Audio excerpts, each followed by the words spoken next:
तालचेर माटीर सुयोग्य सन्तान आमर प्रिय नेता केंद्र शिक्षा मंत्री धर्मेंद्र प्रधान करकमल आज तालचेर सहर में केंद्रीय विद्यालय शुभारंभ हो शुभ दिखाई किंतु ये बहुत विलंब हो केंद्र मंत्री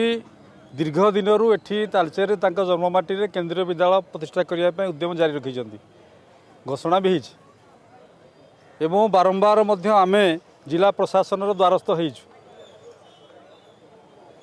होपरे एमसीएल एवं दुईटी मेडिकल दुईटी केंद्रीय विद्यालय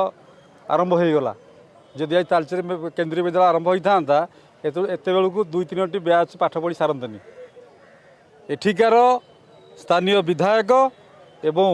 विजु जनता दल चापरे जिला प्रशासन केंद्रीय विद्यालय पाई जागा देले नहीं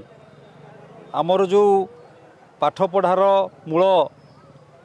ऐतिहासिक जगह युवराज हाईस्कल परिसर पाखे केंद्रीय विद्यालय स्थापन करने तालचेरवासी आग्रह और दाबी थिला ताकु मध्य केंद्र मंत्री धर्मेंद्र प्रधान ग्रहण करथिले सेथिपाई जो कारणरू केंद्र मंत्री चाहूले मंजूर करथिले केवल जगह पाई जो नियम अनुसार जगह राज्य सरकार देवे जिला प्रशासन देव एवं अस्थायी कैंपस पाई मध्य केंद्र मंत्री धर्मेंद्र प्रधान एवं तत्कालीन जिलापाल आसिकी तालचेर स्टाडियम को सिलेक्शन कराइथिला 2 वर्ष तले 2-3 वर्ष तले किंतु एठिकार विधायक तत्कालीन सांसद बीजेडी एवं विजु जनता दल पूर्वतन मुख्यमंत्री आज जे विरोधी दल नेता अच्छा जोगु तालचेर रे केंद्रीय विद्यालय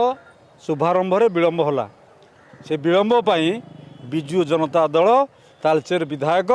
तालचेरवासी को क्षमा मागती। जदि आपंक आम भिडी भल लगा तेब आम चैनल को लाइक शेयर और सब्सक्राइब करने को जमा भी भूलु नहीं।